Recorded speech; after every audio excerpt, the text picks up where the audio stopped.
Hello viewers, welcome to Sunset TV. I am Tina Jha. You're watching Perspective. Parliament on Wednesday passed the Maritime Anti-Piracy Bill 2022 with the Rajya Sabha passing it by voice vote. The Lok Sabha cleared the bill earlier on Monday. The bill provides for prevention of maritime piracy and stringent punishment to those convicted of such crimes. External Affairs Minister S. Jaishankar, while moving the bill for consideration and passage in the upper house, said it will strengthen India's maritime security and also give it an effective legal instrument to combat the menace of piracy. Besides, it will also enable the country to fulfill its international obligations under the United Nations Convention on the Law of the Sea. Although the bill was supported by members cutting across party lines, some concerns over certain provisions in the bill were also raised. So what these concerns are, what recommendations did the Standing Committee make, and what are some of the salient features of the bill? We'll analyze all these aspects on the show today with three distinguished panelists joining us on the program. Pleased to welcome Mr. Sujit Kumar, Member of Parliament. He represents the BJD in Rajya Sabha. Vice Admiral Shekhar Sinha, retired, former head of India's Western Naval Command, and Mr. Alok Bansal, Director, India Foundation. Thank you, gentlemen, for joining us on the program today on Sunset TV. Admiral Sinha, allow me to begin the program today with you. I recall each time we've had a discussion on maritime challenges, maritime piracy has figured prominently in the discussion. So let's begin by understanding how significant do you think this particular bill is, because it's the first domestic maritime piracy law that we have had. In terms of safeguarding maritime assets in the high seas, how critical is the bill? Well, Tina ji, thank you very much for getting me on your show. It is very important for two reasons. In the absence of any law, the pirates who were caught or they were apprehended and arrested and put inside the jail, the courts did not know under which law to be tried. Right. Because as you know that the IPC and CRPC for India is valid only up to 12 nautical miles, which is the territorial water of the state, of the coastal state.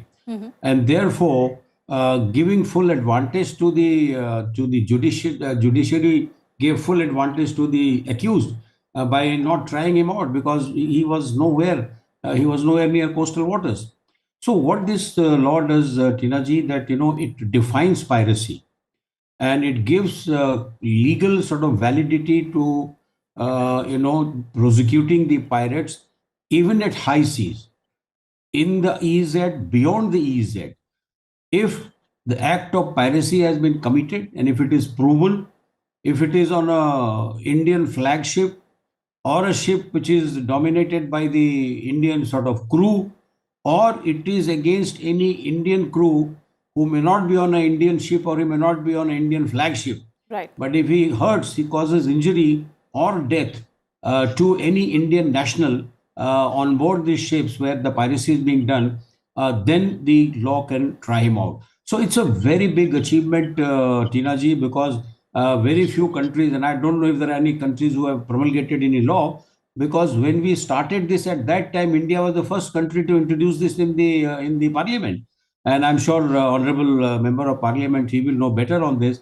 But it gives a handle gives a provision to try out piracy anywhere at sea, as long as there is something Indian, either the crew or the ship or the flag or the cargo, if it is destined for India, going out of India. So there is a very wide scope of this, and I think it is really going to ensure maritime security. And if somebody has been arrested wrongly, justice will be given to him, because the designated courts will be established, and the police officers will have a very major role to play in this. Tina. Absolutely. So, you're right. It is an effective legal instrument, Mr. Bansal, when it comes to safeguarding our security in the high seas. But what about safeguarding our economic interests, considering that India's 90% of trade happens through the sea routes? So in that aspect, how path-breaking is this legislation going to be?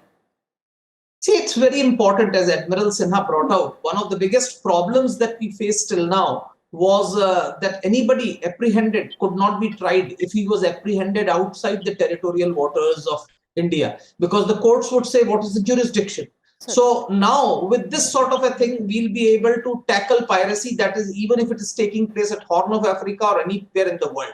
Now what happens is, because of piracy, a number of ships which were actually coming The insurance covers had increased because the piracy incidents had increased. So that was actually impacting the economic well-being, because the cost of freight increases with the insurance cover, which increases, which is again dependent on incidents of piracy that take place. Now that we have a viable instrument, the anti-piracy bill, you will find that a large number of such cases will be tackled, apprehended, irrespective of where these incidents take place. Indian Navy and Indian Coast Guard have the wherewithal to capture pirates, especially in Indian Ocean and different parts of the world. And as and when people realize that any incident where Indian national or Indian interests are involved will be tried under Anti-Piracy Act, and Indian government is going to deal with it, the people will be that much more careful, and you will find that they would avoid trying to deal with Indian shipping or Indian nationals. And I think with that, the number of incidents of piracy would fall gradually. And as the incidents of piracy fall gradually, you will find that the insurance covers will come down. Absolutely. Secondly, with piracy, large number of ships would be taken away to remote areas. Like you saw in different parts of Somalia, you had hostages who were taken, Indian crew were taken hostage, Indian goods which were on ships were taken as hostage. So that would increase the economic cost on India. I think all these factors, when taken together, will actually provide an economic benefit to the state in long term, because as I said, shipping, the freight costs will gradually come down as the insurance premiums reduce, and also the uncertainty that features, because at this point of time, the crew costs also, crew have to be insured, and those insurances also matter. And the companies very often have to pay huge ransoms to these pirates, etc. So all these things will gradually come down, and we'll see that the economic cost of freight will reduce. And India is now a major trading nation. We have bulk of our goods come through import, and we are also in a big way exporting goods to the globe. So with that, I think there is an overall economic benefit to the government, and I think we will start seeing the results in due course. Precisely. So in terms of security in the high seas, in terms of our economic interests, it was extremely vital. And also in the wake of the rising number of piracy incidents, this was the need of the hour, perhaps because of which this legislation, Mr. Kumar, had been in the works for a couple of years. The fact that the upper house did deliberate upon this bill, members cutting across party lines supported the bill. Give us a sense of, what really was discussed. What are some of the highlights that came up during discussion? Because what I understand is that some members also raised some valid concerns, and to which the External Affairs Minister did provide some kind of assurances as well. Sure, Tina ji. First of all, I would like to compliment the government for getting the bill passed, because the bill had been introduced for the first time in 2012. And then it couldn't be passed in the Lok Sabha before it got dissolved in 2014. But thankfully, the bill has now been passed by both the houses, and it will go to the Honorable President for her assent. Another aspect which I would like to mention here is that this is a great example of sound public policy, because the bill, as you know, has been sent to the Parliamentary Standing Committee. And the Parliamentary Standing Committee made about 18 recommendations, 14 of which were incorporated in the new amended bill. Right. And 4 of the other recommendations were also taken note of. They were kind of minor suggestions. So in that sense, I think this is great. This is a good policy practice. And I have been very vocal about the need to refer more bills to the standing committee, because there will be wider deliberations, then the experts could be heard, and then this has become a practice that almost every year the government is introducing amendment bills for minor amendments. So I think with a comprehensive discussion in the standing committee and wider consultations with all the stakeholders, such annual amendments will not be required. Now, coming back to the bill, I think it serves 3 purposes, which were articulated by the Honorable External Affairs Minister yesterday. First and foremost, he said that India is a major maritime power, and we are projecting our power not only in the Indian Ocean but across the globe. So in that sense, I think this bill will go a long way in helping us project that power, a benign power. Right. Unlike few other nations, particularly China, we are not a power which displays ugly behavior, so a benign power. Secondly, as Mr. Alok was pointing out, it has huge economic benefits for the nation, because we are now one of the major trading countries in the world, and as we import more, as we export more, as we trade more, the cost of shipping, whether it's insurance cost or ransom cost or the freight cost, will come down if the number of cases of piracy gets reduced.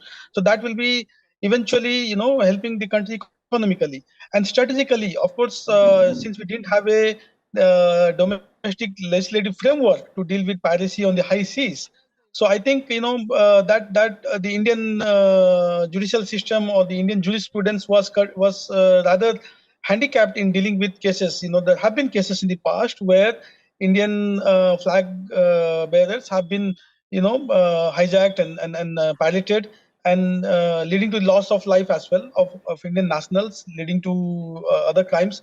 But the Indian judicial system was unable to deal with such crimes. So I think this will provide a legislative framework to deal with such crimes. As Admiral Sinha was pointing out, the IPC and CRPC extend only up to 12 nautical miles, which is the territorial waters of India.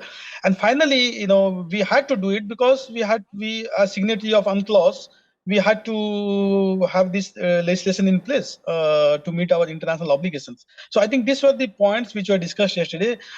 Some of the members raised objections regarding the death penalty. As was pointed out by a few members, Supreme Court has, in Mithu Kumar judgment, Supreme Court has said that mandatory death penalty is unconstitutional and violative Article 21 of the Constitution. That was pointed out by many of the members, and that was clarified by the Honorable Minister.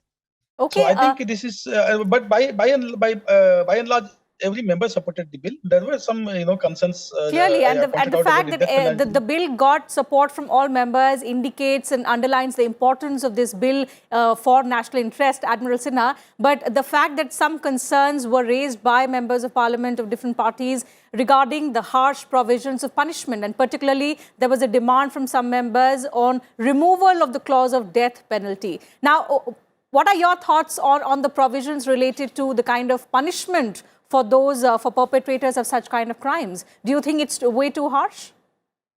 Tina ji, if you recall, last time that we were on a similar discussion when it was sent to the Standing Committee of Parliament on External Affairs, 2 points I made, and I still make that point, that what happens if in the act of piracy, a deliberate death is caused to an Indian national?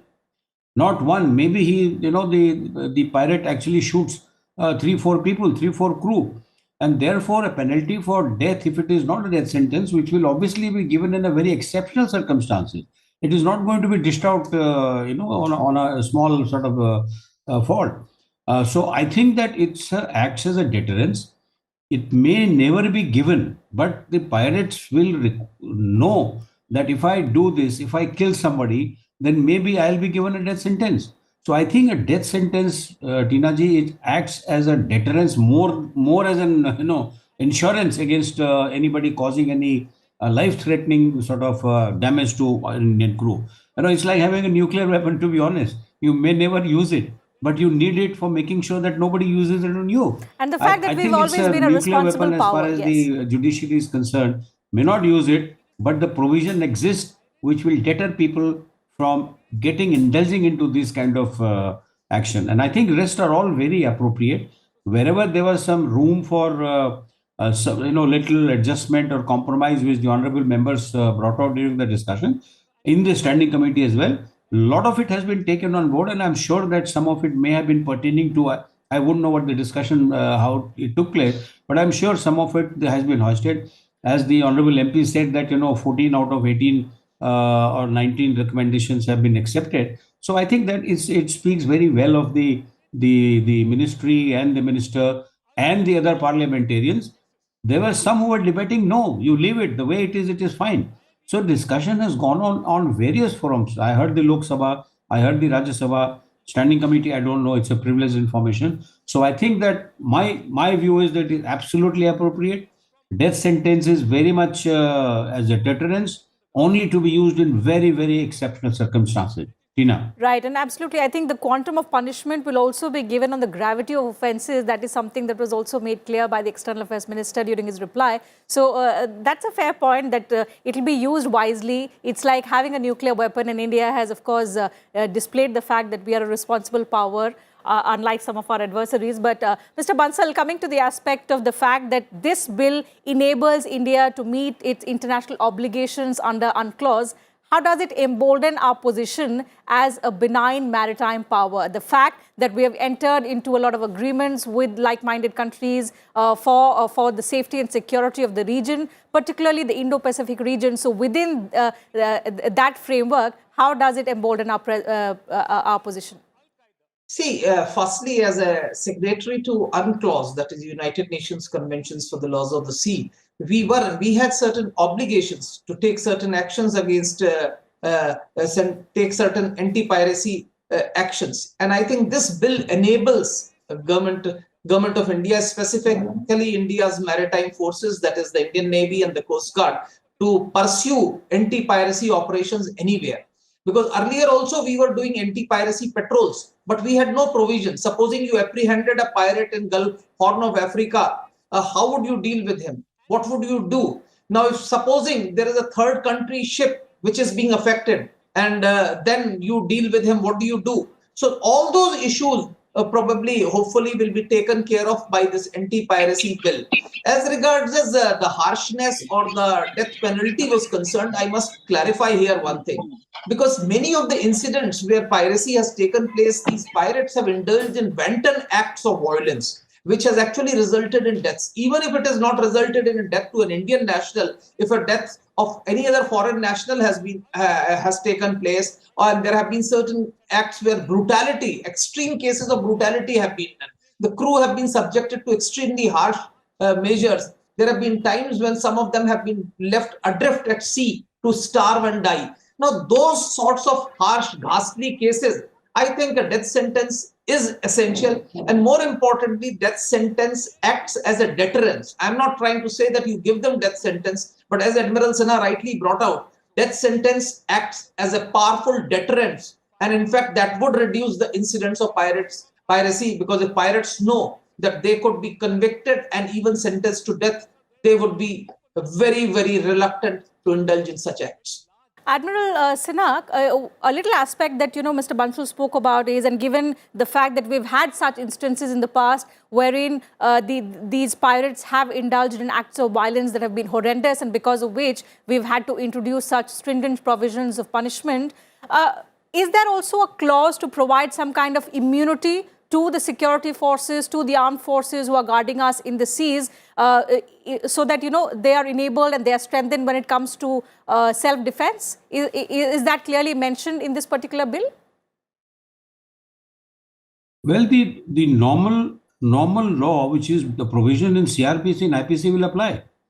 If in the course of duty, where somebody has caused brutal damage to a human being, and in defense, so that it does not cause any further damage, if he's been shot, the CRPC will take into account those provisions. The judiciary will very much keep that in mind.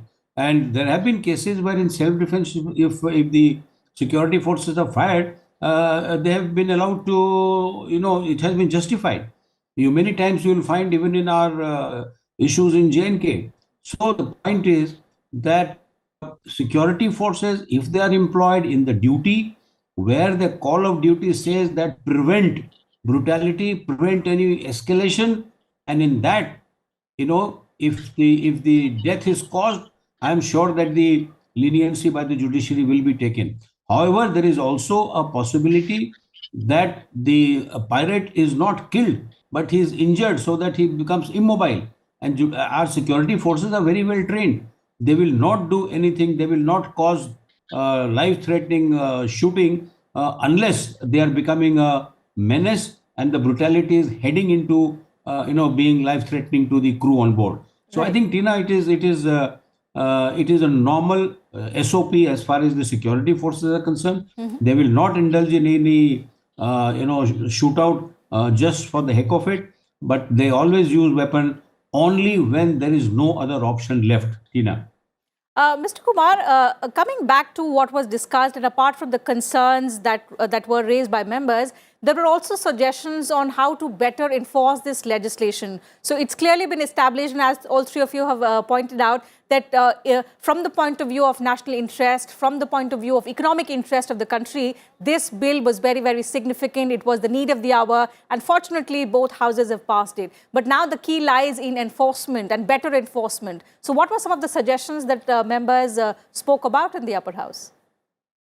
One of the concern that was raised in the upper house was regarding cyber security on the vessels.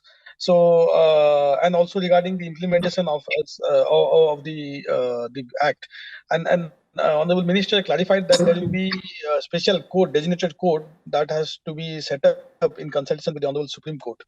And regarding cyber security, the minister assured that every possible, provision of the IT Act and other provisions of the law will come into play to hurt any cyber attack or cyber crime on the vessels. So by and large, the concerns were regarding the death penalty. That was the major concern, which the honorable minister clarified. And I think there was unanimous support on the bill. So there was not much controversy on any aspect of the bill except the death penalty, which pretty much every member raised. The minister was very categorical that this is the bill which will establish and enhance the credentials of India, being a rising power, being an economic power. We are aiming to be $5 trillion economy in next 2-3 years. It's only going to help Indian economy. It's only going to help us further our strategic interest. So I think both the houses had a very productive discussion, and the minister did clarify the points which I have highlighted. Clearly. So I think all of these provisions that we've spoken about, the concerns that were raised in the upper house, also the suggestions which members did make in both houses of parliament, underline the fact of the importance, the significance that this bill holds for our national interest, for our strategic interest, as has been highlighted by three panelists. I think we'll have to wrap up the program. Time allows me to take up only that much. I would like to thank all my panelists once again for joining us on the program, sharing your thoughts with us and our viewers. Absolute pleasure to have you and listen to you on this very, very pertinent subject. So that's it, viewers, on this edition of Perspective. I'll see you same time tomorrow now. Take care of yourselves. Keep watching Sensor TV.